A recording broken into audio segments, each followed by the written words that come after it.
அனைவருக்கும் வணக்கம். உங்கள் கிருஷப் அகாடமிலேருந்து வினிதா.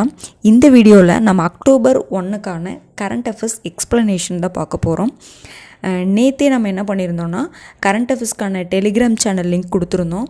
அந்த டெலிகிராம் சேனலில் அக்டோபர் 1க்கான இம்பார்ட்டன்ட் நியூஸ் பேப்பர் கட்டிங்ஸ் எல்லாம் ஆல்ரெடி போட்டாச்சு. ஓகேங்களா? அது போக இந்த எக்ஸ்ப்ளனேஷன் பார்ட் இருக்குது பார்த்தீங்களா, இதற்கான பிடிஎஃப்பும் நம்ம அதில் சென்ட் பண்ணியிருக்கோம். ஓகேங்களா? நீங்கள் இந்த வீடியோவை பார்த்துட்டு அந்த பிடிஎஃப்பில் இருக்கக்கூடிய பாயிண்ட்ஸை நோட் பண்ணிக்கோங்க. இல்லை அப்படின்னா நீங்கள் கவனிச்சுட்டு உங்களுக்கு எந்த மாதிரி புரியுதோ உங்களுடைய ஓன் சென்டென்ஸில் நீங்கள் நோட்ஸ் மேக் பண்ணிக்கோங்க. ஓகேங்களா? ஃபஸ்ட்டு ஒன் பாருங்கள், ஒரு ஆப் டிஎன் அலர்ட் அப்படின்னு சொல்லிட்டு ஒரு ஆப்பை தமிழ்நாடு கவர்மெண்ட் என்ன பண்ணியிருக்காங்கன்னா ரிலீஸ் பண்ணியிருக்காங்க. இந்த பாருங்கள், தமிழக அரசின் கைபேசி செயலி, ஒரு மொபைல் ஆப்பு தான். இந்த கைபேசி செயலியில் பார்த்தீங்கன்னா ஃபுல்லாகவே என்ன லாங்குவேஜில் இருக்குன்னு பார்த்தீங்கன்னா தமிழில் தான். அதனுடைய டீட்டெயில்ஸ் எல்லாமே எதில் தான் இருக்குன்னு பார்த்தீங்கன்னா தமிழில் தான் இருக்கும். அப்போ இது எதற்காக கொண்டு வரப்பட்டது அப்படின்னு பார்த்தீங்கன்னா, நமக்கு தெரியும் இப்போ ஒரு அனௌன்ஸ்மெண்ட் வந்திருக்கு. அக்டோபர் 3rd வீக்கில் பருவமழை, ஓகேங்களா, பருவமழை அதிகமாகும், அதனுடைய பாதிப்புகளும் வழக்கத்தை விட அதிகமாக இருக்க போகுது அப்படிங்கிற மாதிரி சொல்லியிருக்காங்க. அதற்கான ஒரு முன்னெச்சரிக்கை நடவடிக்கையாக தான் இந்த ஆப் இன்ட்ரடியூஸ் பண்ணியிருக்காங்க. அப்போ இந்த ஆப் மூலமாக நம்ம என்ன தெரிஞ்சுக்க போகிறோம்னு பார்த்தீங்கன்னா, வானிலை முன்னெச்சரிக்கை, இப்போதைய வானிலை, பெறப்பட்ட மழை அளவு, நீர்த்தேக்கங்களில் நீர் இருப்பு, இது போக இன்னும் நிறைய தகவல்கள் இந்த வானிலை ரிலேட்டடாக நம்ம நிறைய தெரிஞ்சுக்க போகிறோம். சரிங்களா? அதற்காக ஏன்னா இது தெரிஞ்சுக்கிட்டோம் அப்படின்னா ஒரு சேஃப்டி மெஷர் தானே. சரிங்களா? அதற்கு தகுந்த மாதிரி நம்ம என்ன பண்ணிக்கலாம்னா ஒரு வேறு பிளேஸுக்கு போகிறதோ அதுக்கு தகுந்த மாதிரி ஸ்டெப்போ நம்ம என்ன பண்ணிக்கலாம், எடுத்துக்கலாம். ஓகேங்களா? ரொம்ப முக்கியமானதுங்க டிஎன் அலர்ட். இதனுடைய நோக்கம் என்ன அப்படிங்கிறதையும் பார்த்து வச்சுக்கோங்க. ஓகேங்களா? அடுத்தது பாருங்கள், ஜம்மு காஷ்மீரில் நேற்றோட தேர்தல் நடைபெற்று முடிஞ்சிருக்கும். ஓகேங்களா? அப்போ இந்த ஜம்மு காஷ்மீரில் எத்தனை தொகுதிகள் இருக்குதுன்னு பார்த்தீங்கன்னா 90 தொகுதிகள் இருக்குது. ஓகேங்களா? முன்னாடி நமக்கு தெரியும் ஜம்மு காஷ்மீர் முன்னாடி ஒரு மாநிலமாக தான் இருந்துச்சு. 2019 என்ன பண்ணியிருப்பாங்கன்னா ஜம்மு காஷ்மீருக்கு ஆல்ரெடி ஒரு சிறப்பு அந்தஸ்து கொடுத்துருப்பாங்க. சட்டப்பிரிவு 370 கீழே ஒரு சிறப்பு அந்தஸ்து கொடுத்துருப்பாங்க. இப்போ சிறப்பு அந்தஸ்து அப்படின்னு என்னதுன்னா, சில விஷயங்களில் சென்ட்ரல் கவர்மெண்ட், அதாவது முன்னாடி நான் சொல்கிறேன் சரிங்களா, சில விஷயங்களில் சென்ட்ரல் கவர்மெண்ட் ஜம்மு காஷ்மீர் மாநிலத்தில் கண்ட்ரோல் பண்ண முடியாது. மற்ற மாநிலங்களை கண்ட்ரோல் பண்ணுற மாதிரி ஜம்மு காஷ்மீரை கண்ட்ரோல் பண்ண முடியாது. ஓகேங்களா? அதுதான் பிரிவு 370. அந்த பிரிவை ரத்து பண்ணிட்டு என்ன பண்ணாங்கன்னா 2019 ஜம்மு காஷ்மீர் லடாக் அப்படின்னு சொல்லிட்டு அந்த ஜம்மு காஷ்மீர் மாநிலத்தை 2 யூனியன் பிரதேசங்களாக பிரித்தாங்க. ஓகேங்களா? அதில் ஜம்மு காஷ்மீருக்கு லெஜிஸ்லேட்டிவ் அசம்பிளி இருக்கும், சட்டப்பேரவை இருக்கும். லடாக்குக்கு சட்டப்பேரவை இருக்காது. அப்போ நமக்கு தெரியும் இல்லைங்களா, ஜம்மு காஷ்மீருக்கு சட்டப்பேரவை கொண்டு வந்துட்டாங்கன்னா கண்டிப்பாக என்ன வைக்கணும், எலெக்ஷன் வைக்கணும். ஓகேங்களா? 2019 பிரித்தாங்க. ஆனால் இது வரைக்கும் எலெக்ஷன் அங்கே நடக்கவே இல்லை. இப்போ தான் 2024 தான் எலெக்ஷன் நடக்குது. இப்போ இந்த மாதிரி கொஷின்ஸ் கேட்கலாம். அதாவது ஜம்மு காஷ்மீர் 2 யூனியன் பிரதேசங்களாக பிரிக்கப்பட்ட பிறகு எந்த ஆண்டு சட்டப்பேரவை தேர்தல் நடைபெற்றதுன்னு கேட்பாங்க. பாருங்கள், இதனுடைய வருஷ கால இடைவெளி பார்த்திங்கன்னா அதிகமாக இருக்குது. ஓகேங்களா? அப்போ இது நல்லா பார்த்து வச்சுக்கோங்க. பிரிக்கப்பட்ட பின் நடைபெறக்கூடிய ஒரு முதல் தேர்தல் அப்படிங்கிறதுனால இது ரொம்ப இம்பார்ட்டண்ட்டாக பார்க்கப்படுது. ஓகேங்களா? அடுத்தது பாருங்கள், அக்டோபர் 1. நான் சொன்னேன் இல்லைங்களா, தினங்கள் அதிகமாக இம்பார்ட்டன்ஸ் கொடுக்கணும். அது எந்த தினம், அதற்கான தீம் என்னங்கிறத நம்ம பார்த்து வச்சுக்கணும். அந்த வருஷம் எந்த தீம் வச்சு செலிப்ரேட் பண்ணுறாங்க அந்த தினம் அப்படிங்கிறது ரொம்ப முக்கியமானது. எல்லா தினங்களுக்குமே பார்க்க வேண்டாம், நம்ம நியூஸ் பேப்பரில் கொடுக்கக்கூடியது அதுவும் இம்பார்ட்டண்ட்டாக இருக்கக்கூடியது மட்டும் நம்ம பார்த்தா போதும்னு ஆல்ரெடி சொல்லியிருந்தோம். ஓகேங்களா? இது டெய்லி நீங்கள் பார்த்துட்டீங்க அப்படின்னா ஒரு சிரமம் இருக்காது. லாஸ்ட்டாக ஒரு கம்பைலேஷனாக படிக்கும் பொழுது கஷ்டமாக தான் இருக்கும். ஓகேங்களா? ஃபஸ்ட்டு பாருங்கள், அக்டோபர் 1 2 இதாக கொடுத்துருவாங்க, பேப்பரில் கொடுத்துருந்தது தான். பாருங்கள், சர்வதேச முதியோர் தினம் அப்படின்னு சொல்கிறாங்க. இதனுடைய தீம், இந்த வருஷத்துக்கான தீம் எதில் என்ன இது பண்ணிருக்காங்கன்னு பார்த்தீங்கன்னா, தலைமுறைகளுக்கு இடையேயான பிணைப்பு அப்படின்னு சொல்லிட்டு 1 மாத காலம் மத்திய அரசு என்ன பண்ணியிருக்காங்கன்னா செலிப்ரேட் பண்ண சொல்லியிருக்காங்க. 1 மாத கால நிகழ்வாக இந்த தீமை வச்சு இந்த சர்வதேச முதியோர் தினத்தை என்ன பண்ணியிருக்க சொல்லியிருக்காங்க, அனுசரிக்கப்பட சொல்லியிருக்காங்க. ஓகேங்களா. அடுத்தது பாருங்கள், அக்டோபர் 1 இன்னொரு டேவாக சொல்கிறோம். என்ன டேன்னு பார்த்தீங்கன்னா தேசிய தன்னார்வ இரத்த தினம். இந்த தீம் என்னன்னு பார்த்தீங்கன்னா, இந்த தினத்துக்கான இந்த வருஷத்துக்கான தேசிய தன்னார்வ இரத்த தினத்தின் தீம் என்னன்னு பார்த்தீங்கன்னா இரத்த நன்கொடையின் 20ஆம் ஆண்டு கொண்டாட்டம், இரத்த கொடையாளர் அனைவருக்கும் நன்றிகள் அப்படின்னு சொல்லிட்டு இந்த தீமில் அப்படியே அந்த சென்டென்ஸில் ரொம்ப முக்கியங்க, அதை அப்படியே எழுதி வச்சுக்கோங்க. ஓகேங்களா. அடுத்தது பாருங்கள், நாட்டு பசு மாடுகளை பாதுகாக்க புதிய நிதி திட்டம் ஒன்று அனௌன்ஸ் பண்ணியிருக்காங்க. இது என்ன ஸ்டேட்டுன்னு பார்த்தீங்கன்னா மகாராஷ்டிரா. இப்போ இந்த மாநிலங்கள் குறித்த விவரங்களில் இந்த மாதிரி ஒவ்வொரு ஸ்டேட் ஒவ்வொரு திட்டம் கொண்டு வரலாம். அப்போ அந்த மாநிலங்கள் குறித்த விவரங்களையும் சரி, மற்ற மாநிலங்களுடைய திட்டங்களில் இதெல்லாம் கேட்குறக்கு வாய்ப்பு இருக்குது. ஓகேங்களா. பாருங்கள், அப்போ இந்த மகாராஷ்டிரா கவர்மெண்ட் என்ன பண்ணியிருக்காங்கன்னா, இந்த நாட்டு பசு மாடுகளை என்ன சொல்லியிருக்காங்கன்னா ராஜமாதா கோமாதா அப்படின்னு சொல்லிட்டு அறிவித்து அதற்காக ஒரு புதிய நிதி திட்டத்தை கொண்டு வந்திருக்காங்க. ஏன் இந்த திட்டத்தை கொண்டு வந்திருக்காங்கன்னு பார்த்தீங்கன்னா, அங்கே நாட்டு பசுக்களுடைய எண்ணிக்கை குறைவாயிட்டே இருக்குது அப்படிங்கிறக்காக. இதனுடைய நோக்கம் என்னன்னு பார்த்தீங்கன்னா, நாட்டு பசுக்களை வளர்க்கணும், அதற்காக விவசாயிகளுக்கு என்ன கொடுக்குறாங்க, நிதியுதவி கொடுக்கறது தான் இந்த திட்டத்தினுடைய நோக்கமே. ஓகேங்களா. உங்களுக்கு இந்த என்ன ஸ்டேட்டுன்னு சொல்லி கேட்கலாம். ஓகேங்களா. பாருங்கள், அப்போ நாட்டு மாடு அவ்வளோ நமக்கு என்னதுங்க, கண்டிப்பாக அதனுடைய பயன்பாடு அதிகமாக இருக்குது சொல்கிறாங்க. பாருங்கள், நாட்டு பசும்பால் மனித ஊட்டச்சத்து நமக்கு தெரியும் சரிங்களா, ஊட்டச்சத்துக்காகவும் இன்னொன்று எதற்காக ஆயுர்வேத சிகிச்சைக்கும் இந்த நாட்டு பசும்பால் என்ன பண்ணுறாங்க, பயன்படுத்துகிறாங்க. அதுபோக எருவின் பயன்பாடும் என்னவாக இருக்கும், அந்த எருவு சரிங்களா, அந்த எருவை நம்ம விவசாயத்தில் பயன்படுத்தும் பொழுது, நிலத்தில் பயன்படுத்தும் பொழுது அதனால் நமக்கு என்ன கிடைக்கும்னா அதிக மகசூல் கிடைக்கும் சரிங்களா. அப்போ அதற்காக என்ன பண்ணியிருக்காங்க அப்படின்னா இந்த திட்டத்தை மகாராஷ்டிரா கவர்மெண்ட் என்ன பண்ணியிருக்காங்க, அறிவிச்சிருக்காங்க. ஓகேங்களா. அடுத்தது பாருங்கள், இது ஒரு முக்கியமான மூவியை பற்றி கேட்டிருக்காங்க. நமக்கு தெரியும், அந்த பரியேறும் பெருமாளை பற்றி கேட்டிருப்பாங்க.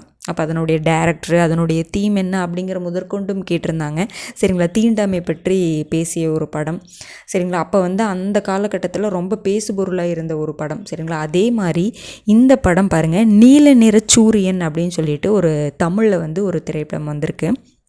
இது யார் இயக்கியிருக்காங்க அப்படிங்கிறதுலாம் இந்த படத்துடைய இம்பார்ட்டன்ஸே சொல்லலாம். பாருங்கள், சம்யுக்தா விஜயன் தமிழ் சினிமாவின் முதல் திருநங்கை இயக்குனர் யாருன்னு கேட்கலாங்க. பார்த்துக்கோங்க, சம்யுக்தா விஜயன் சிறந்த ஆளுமை கீழே இவங்களை கொண்டு வரலாம். ஓகேங்களா. முதல் திருநங்கை இயக்குனர். அப்போ இந்த இயக்குனர் யாருன்னு பார்த்தீங்கன்னா சம்யுக்தா விஜயன். ஓகேங்களா. அப்போ இந்த படத்துடைய தீம் என்னன்னு பார்த்தீங்கன்னா, ஒரு ஆண் பெண்ணாக மாற விரும்புவது குறித்து மட்டும் அல்லாமல், அதையும் மட்டும் சொல்லாமல் என்ன சொல்லியிருக்காங்கன்னா, நம்ம சமுதாயம் அவர்களை எப்படி பார்க்குது, அவங்களுடைய நம்ம சமுதாயம் அவங்கள நம்ம எப்படி பார்க்குறோம் அப்படிங்கிறதையும், இன்னொன்று என்னதுன்னா அதை தாண்டி அவங்க எப்படி சாதிக்கிறாங்க அப்படிங்கிற ஒரு தீமை வச்சு என்ன பண்ணியிருக்காங்கன்னா இந்த படத்தை கொண்டு வந்திருக்காங்க. ஓகேங்களா. இதெல்லாம் ரொம்ப முக்கியமான நம்ம பார்க்கக்கூடிய சமூக விழிப்புணர்வு கொண்ட ஒரு படம் அப்படிங்கிற மாதிரி நம்ம சொல்லலாம் சரிங்களா. வாய்ப்பு கிடைச்சா இந்த மாதிரி சமூகம் சார்ந்த திரைப்படங்களெல்லாம் பாருங்கள். ஓகேங்களா. அடுத்து திருநங்கைக்காக இப்போ கூட இன்றைக்கி நியூஸில் கூட பார்த்தீங்க அப்படின்னா, திருநங்கைக்காக தெலுங்கானா கவர்மெண்ட் ஒரு திட்டம் கொண்டு வந்திருப்பாங்க. அது நாளைக்கு நம்ம எக்ஸ்பிளைன் பண்ணலாம். ஓகேங்களா. அடுத்தது பார்த்திங்கன்னா கேரளா கவர்மெண்ட்டு நம்ம தமிழ்நாடு கவர்மெண்ட்டுமே திருநங்கைகளுக்காக நிறைய ஸ்கீம்ஸ்லாம் கொண்டு வந்திருப்பாங்க. அது அப்பப்போ நம்ம பார்க்கலாம். ஓகேங்களா.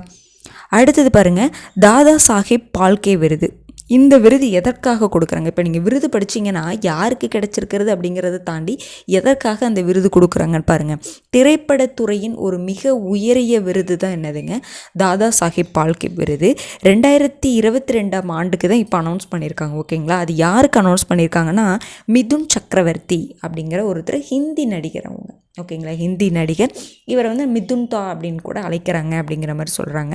இப்போ மிதுன் சக்கரவர்த்தி அவர்களை பற்றி ஒரு சின்ன இன்ஃபர்மேஷன் பாருங்கள். இவர் ஃபஸ்ட்டு பார்த்திங்கன்னா 1976 மிரிகயா அப்படிங்கிற படத்தின் மூலமாக ஒரு நடிகராக என்ன ஆகிறாரு அப்படின்னா அறிமுகம் ஆகிறாருன்னு சொல்கிறாங்க. இவர் ஒரு ஹிந்தி நடிகர் தானே, தமிழில் நடிச்சிருக்கிறாருன்னு கேட்டால் தமிழ் திரைப்படத்தில் யாகாவாராயினும் நாகாக்க அப்படிங்கிற ஒரு படத்தில் நடிச்சிருக்காரு. அதே மாதிரி இந்த வருஷத்தில் பத்மபூஷன் விருது இவர் வாங்கியிருக்கார். ஓகேங்களா. ரொம்ப முக்கியமானதுங்க, பார்த்து வச்சுக்கோங்க. மிதுன் சக்கரவர்த்தி தமிழில் நடிச்சிருக்காரு. பத்மபூஷன் விருது அவருக்கு இந்த டைம் கிடச்சிருக்கு. ஓகேங்களா. அடுத்தது பாருங்கள், ரஃபேல் விமானங்கள். இப்போ ரஃபேல் விமானங்கள் பார்த்திங்கன்னா எந்த நாட்டுடைய விமானங்கள், எந்த நாடு அந்த விமானத்தை உருவாக்குது, மேனுஃபேக்சர் பண்ணுறாங்கன்னு பார்த்திங்கன்னா ஃப்ரான்ஸில் இருக்கக்கூடிய டஷோ ஏவியேஷன் நிறுவனம் அப்படிங்கிற நிறுவனம் தான் வந்து ரஃபேல் விமானங்களை வந்து உருவாக்குது. ஓகேங்களா. அப்போ அவங்கக்கிட்ட இருந்து நம்ம வாங்கின ஒரு 36 ரஃபேல் விமானங்கள் நம்மக்கிட்ட பயன்பாட்டில் இருக்குது. ஓகேங்களா. அப்போ ரஃபேல் விமானங்கள் இந்தியா வந்து எந்த நாட்டிடமிருந்து வாங்கியதுன்னு பார்த்தீங்கன்னா ஃப்ரான்ஸ் கிட்ட இருந்து தான். இப்போ என்ன நியூஸ்ன்னு பார்த்தீங்கன்னா, நம்ம தேசிய பாதுகாப்பு ஆலோசகர் யாருன்னு பார்த்தீங்கன்னா அஜித் தோவல். அவர் என்ன பண்ணுறாருன்னா 2 நாள் விசிட்டாக ஃப்ரான்ஸ் போக போகிறாரு. ஓகேங்களா. அங்கே போய் என்ன பண்ண போகிறாருன்னா இன்னும் ரஃபேல் விமானங்களை இன்னும் வாங்கணும்னு நினைக்கிறாங்க. ஓகேங்களா. அப்போ அது என்ன பண்ணுறாங்கன்னா விலையை வந்து குறைச்சி வாங்கணும் அப்படிங்கிற மாதிரி ஒரு பேச்சுவார்த்தை வந்து நடக்க போகுது. சரிங்களா. அதில் அந்த விலை குறைப்பு நடவடிக்கை அப்படிங்கிறது ஒப்புதல் ஆயிடுச்சு அப்படின்னா நம்ம அவங்கக்கிட்ட இருந்து என்ன வாங்குவோம் அப்படின்னா ரஃபேல் விமானங்கள் இன்னும் அதிகமாக வாங்கக்கூடிய வாய்ப்பு நமக்கு கிடைக்கும். ஓகேங்களா.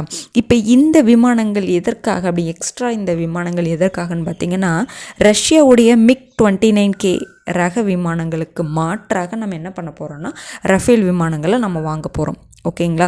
இப்போ MiG-29K ரக விமானங்கள் வந்து எந்த நாட்டுக்கிட்ட இருந்து நம்ம வாங்கணும் அப்படின்னா ரஷ்யா, ரஃபேல் வந்து ஃப்ரான்ஸ். ஓகேங்களா. இதெல்லாம் நல்லா பார்த்து வச்சுக்கோங்க. இனி போக போக இது ரிலேட்டடான நியூஸ்லாம் வரும் எக்ஸ்ட்ரா ஒரு, ஏன்னா ஒரே நாளில் எல்லாமே சொல்லக்கூடாது அப்படின்னு சொல்லிட்டு தான் சிம்பிளாக, அதாவது அந்த நியூஸில் கொடுத்துருக்கிறது மட்டும் நம்ம பார்த்துட்ருக்கோம். இனி போக போக அது ரிலேட்டடாக வந்துகிட்டே தான் இருக்கும். அப்போ நம்ம எக்ஸ்ட்ராவாக கொஞ்சம் கொஞ்சமாக பார்த்துக்கலாம். ஓகேங்களா. அடுத்தது பாருங்கள், விராட் கோலி அவர்களை பற்றி சொல்லியிருக்காங்க பாருங்கள். சர்வதேச கிரிக்கெட்டில் 27,000 ரன்களை விரைவாக கடந்த வீரர் அப்படிங்கிற சாதனையை வந்து அவர் பெற்றிருக்காரு. எத்தனை இன்னிங்ஸில் பார்த்தீங்கன்னா 594 இன்னிங்ஸில். சரிங்களா. இதற்கு முன்னாடி யார் இருந்தாருன்னு பார்த்தீங்கன்னா சச்சின் டெண்டுல்கர் 623 இன்னிங்ஸில் அவங்க வந்து வாங்கியிருந்தாங்க, இந்த ரன்களை கடந்திருந்தாங்க. அவருடைய சாதனையை இப்போ விராட் கோலி அவர்கள் என்ன பண்ணியிருக்காங்க அப்படின்னா முறியடிச்சிருக்காங்க அப்படிங்கிற மாதிரி சொல்கிறாங்க. சரிங்களா. இந்த மாதிரி சாதனைகள்லாம் வந்து ஸ்போர்ட்ஸில் கேட்குறாங்க. சரிங்களா. நீங்கள் பார்த்து வச்சுக்கோங்க. எல்லா சாதனைகளும் வேண்டாம், ஓரளவுக்கு முக்கியமானதெல்லாம் மட்டும் பார்த்து வச்சுக்கிட்டா போதும். ஓகேங்களா. அடுத்தது பாருங்கள், தேர்தல் ஆணையத்துடைய ஒரு என்ன சொல்ல அப்படின்னா ஒரு நடைமுறை சம்பந்தமான ஒரு நியூஸு. இப்போ என்னன்னு பார்த்தீங்கன்னா நமக்கு தெரியும், நடிகர் விஜய் அவர்கள் வந்து தமிழக வெற்றி கழகம் அப்படின்னு சொல்லிட்டு ஒரு கட்சியை வந்து ஆரம்பிச்சிருக்காங்க. அதனுடைய கொடி பாடல்கள் கூட இப்போ சமீபத்தில் வந்து வெளியிட்டாங்க. அதனுடைய கொடியில் பார்த்தீங்கன்னா என்ன சிம்பிள் இருந்துச்சுன்னா யானை சின்னம் இருந்திருக்கும் நீங்கள் பார்த்துருப்பீங்க. இப்போ என்ன அப்படின்னா நமக்கு தெரியும் பகுஜன் சமாஜ் கட்சி இருக்குது பார்த்தீங்களா, அந்த கட்சியுடைய சின்னம் என்னதுங்க, யானை தான். இப்போ அவங்க என்ன பண்ணியிருக்காங்கன்னா எங்கள் சின்னம் அதையே பேஸ் பண்ணி என்ன பண்ணியிருக்காங்கன்னா இவங்களுடைய கொடியில் வந்து யானை சின்னம் மென்ஷன் பண்ணியிருக்காங்க அப்படின்னு சொல்லிட்டு இவங்க போய் தேர்தல் ஆணையத்தில் போய் கம்ப்ளைண்ட் பண்ணியிருக்காங்க. ஓகேங்களா. இப்போ தேர்தல் ஆணையம் என்ன வந்து சொல்லியிருக்காங்க அப்படின்னா இந்த இடத்துல தான் வந்து தேர்தல் ஆணையமுக்கு எதுலாம் உரிமை இருக்குது இல்லை அப்படிங்கிறது இதன் மூலமாக நம்ம தெரிஞ்சுக்கலாம். நமக்கு தெரியும் தேர்தல் ஆணையம் வந்து ஒவ்வொரு கட்சியுடைய சின்னத்தை என்ன பண்ணுன்னா அங்கீகரிக்கும். இந்த சின்னத்தை யூஸ் பண்ணுங்கள் பண்ணாதீங்க அப்படின்னு சொல்கிறதுக்கான ரைட்ஸ் இருக்குது. ஆனால் அவங்களுடைய கொடியில் எந்த உரிமையுமே கிடையாது அப்படிங்கிற மாதிரி சொல்லியிருப்பாங்க. ஓகேங்களா. அரசியல் கட்சிகளின் கொடியில் ஒப்புதலோ அங்கீகாரமோ வந்து என்ன பண்ணாது தேர்தல் ஆணையம் வழங்காது. சின்னத்தில் மட்டும்தான் என்ன பண்ணும் அப்படின்னா, அப்போ சின்னம்னா என்னென்னா இப்போ நம்ம ஓட் போட போகிறோம், அதில் இந்த சிம்பிள் இருக்கும் பார்த்தீங்களா, அதில் வந்து தான் என்ன பண்ண முடியும் ஒப்புதலோ அங்கீகாரம் என்ன பண்ண கொடுக்க முடியும். அவங்கவுங்களுக்குன்னு ஒரு கொடி இருக்கும் பார்த்திங்களா, அந்த கொடியில் இருக்கக்கூடியதில் சின்னங்கள்லாம் இருக்கும் பார்த்திங்களா, அதில் வந்து என்ன பண்ண முடியாது அப்படின்னா இவங்க வந்து தலையிட முடியாது. அது ஒரே சின்னம் தான். ஓகேங்களா. கொடியிலையும் சரி அந்த இதில் இருக்க ஒரே சின்னம் தான், ஆனால் கொஞ்சம் எக்ஸ்ட்ராவாக சேர்த்திருப்பாங்க சில இதில் இருந்திங்கன்னா பார்த்தீங்கன்னா தெரியும். ஓகேங்களா. அப்போ அதில் வந்து அந்த அரசியல் கட்சிகளுடைய கொடியில் நாங்கள் தலையிட முடியாது அப்படிங்கிற மாதிரி வந்து என்ன பண்ணியிருப்பாங்கன்னா சொல்லியிருப்பாங்க. ஓகேங்களா. அதுதான் வந்து இந்த நியூஸ். ஓகேங்களா. அடுத்தது பாருங்கள், இதில் நீங்கள் தெரிஞ்சுக்க வேண்டியது அரசியல் கட்சிகளின் கொடிக்கு தேர்தல் ஆணையம் ஒப்புதலோ அங்கீகாரமோ வழங்காது. ஓகேங்களா. அதே மாதிரி பார்த்திங்கன்னா பகுஜன் சமாஜ் கட்சியோடைய சின்னம் எதுன்னு பார்த்தீங்கன்னா யானை. அதுக்கப்புறம் இன்னொன்று என்ன சொல்லியிருப்பாங்கன்னா, நீங்கள் கொடியிலையும் வந்து இந்த மாதிரி குழப்ப வர மாதிரி நீங்கள் ஒருத்தர் யூஸ் பண்ணதை நீங்கள் பண்ணாதீங்க அப்படிங்கிற மாதிரி என்ன பண்ணியிருப்பாங்கன்னா இன்ஃபார்ம் பண்ணியிருப்பாங்க. ஓகேங்களா. அடுத்தது பாருங்கள், பழங்குடியினர் உரிமை சம்மந்தமான ஒரு நியூஸு. இது வந்து காடு சம்மந்தமான ஒரு நியூஸு. சரிங்களா. இப்போ ரீசண்டாக என்ன பண்ணியிருக்காங்கன்னா, தேசிய புலிகள் பாதுகாப்பு ஆணையம் என்ன பண்ணியிருக்காங்கன்னா, இந்தியாவில் இருக்கக்கூடிய 54 புலிகள் சரணாலயங்கள், இப்போது நமக்கு எவ்வளோ புலிகள் சரணாலயங்கள் இருக்குன்னா 55 இருக்குது. எல்லோரும் என்ன பண்ணுங்கன்னா 55வது புலிகள் சரணாலயம் எதுன்னு சொல்லி எங்கே இருக்குன்னு சொல்லி தேடி எடுத்து வைங்க. ஈவினிங் நம்ம என்ன பண்ணலாம் அப்படின்னா டெலிகிராமில் வந்து அப்டேட் பண்ணலாம். ஓகேங்களா. நம்மளுடைய ஒரு தேடலும் இருக்கணும் இல்லைங்களா. அதுக்காக 55வது புலிகள் சரணாலயம் எது எங்கே இருக்குது அப்படிங்கிறத பார்த்து வைங்க. ஓகேங்களா. இப்போ என்ன பண்ணியிருக்காங்க, புலிகள் பாதுகாப்பு ஆணையம் 54 புலிகள் சரணாலயங்களுக்கு ஒரு ஆர்டர் போடுறாங்க, ஒரு அறிக்கை போடுறாங்க. என்ன அறிக்கை அப்படின்னா, இந்த புலிகள் சரணாலயங்கள் சுற்றி இருக்கக்கூடிய மக்களெல்லாம் வந்து வெளியேறணும் அப்படின்னு சொல்லிட்டு என்ன பண்ணுறாங்க, அறிக்கை கொடுக்குறாங்க. அங்கே மோஸ்ட்லி யாருங்க இருப்பா, காடுகள் சைடெல்லாம் பார்த்திங்கன்னா பழங்குடியினர் அதிகமாக இருப்பாங்க. அவங்களுக்கு இப்போ வந்து என்ன சொல்லலாம் அப்படின்னா, தங்களுடைய உரிமைக்காக போராட வேண்டிய ஒரு நேரம் அது. இப்போ எக்ஸாம்பிள் ஈரோடு சைடு சத்தியமங்கலம் சைடெலாம் பார்த்திங்கன்னா அங்கே இருக்கக்கூடிய பழங்குடியினர்லாம் வந்து என்ன சொல்கிறாங்க அப்படின்னா, நாங்கள் இங்கேயே இருந்து பழகிட்டோம், இந்த இடத்த விட்டு எங்களால் போக முடியாது அப்படிங்கிற மாதிரி ஒரு மறுக்கிறாங்க. சரிங்களா. அவங்க இருந்துக்கிற, அதாவது அவங்களுக்கான சூழல், வாழ்வதற்கான சூழல் அங்கே தான் இருக்குது, எங்களால் இந்த இடத்த விட்டு போக முடியாது அப்படிங்கிற மாதிரி சொல்கிறாங்க. சரிங்களா. அதனால் இது இங்கே மட்டும் கிடையாது, எல்லா இடத்துலையுமே. ஓகேங்களா. அதனால் இந்த செய்தி ரொம்ப ரொம்ப முக்கியமானது. மெயின்ஸுக்கு ரொம்ப முக்கியமான பாயிண்ட்ஸ்லாம் இங்கே இருக்குங்க, பார்த்து வச்சுக்கோங்க.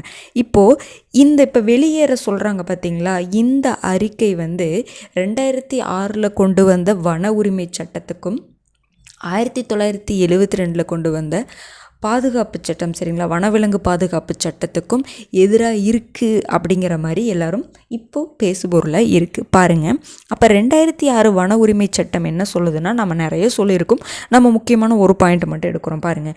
நிலத்தை வேறு பயன்பாட்டுக்கு மாற்றும் முன் கிராம சபை ஒப்புதல் அவசியம்.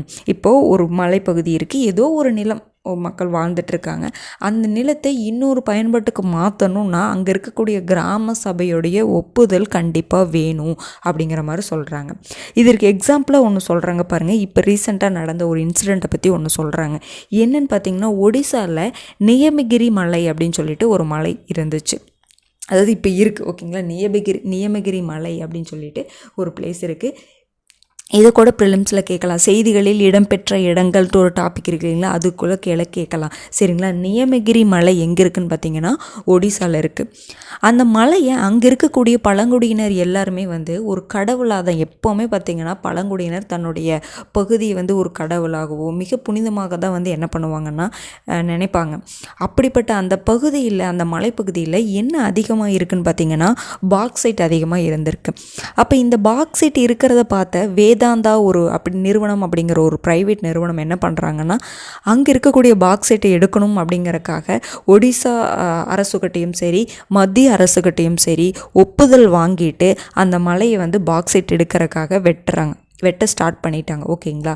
அப்போ அந்த கட்டத்தில் பழங்குடியினர்கள்லாம் அங்கே இருக்கக்கூடிய மக்கள்லாம் சேர்ந்து போராடுறாங்க. ஆனாலும் அவங்க வந்து விரட்டி அடிக்கப்பட்டாங்க.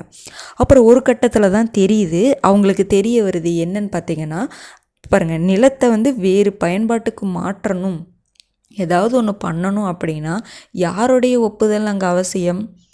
கிராம சபையோட என்ன தான் மத்திய அரசு மாநில அரசு இருந்தாலும் உள்ளாட்சி நிர்வாகம்னு ஒரு இருக்குது பார்த்தீங்களா, கிராம சபையுடைய ஒப்புதல் அவசியம் அப்படிங்கிறத அவங்களுக்கு ஒரு கட்டத்தில் தெரிய வருது. அதுக்கப்புறம் என்ன பண்ணுறாங்க அப்படின்னா, எல்லாரும் ஒரு கிராம சபைங்கிறது யாருங்க, நம்ம தான் உள்ளே இருக்கக்கூடிய மெம்பராக இருப்போம். நம்ம அதில் புரிஞ்சுதுங்களா, எல்லா மக்களும் இருக்கக்கூடியது தான் கிராம சபை.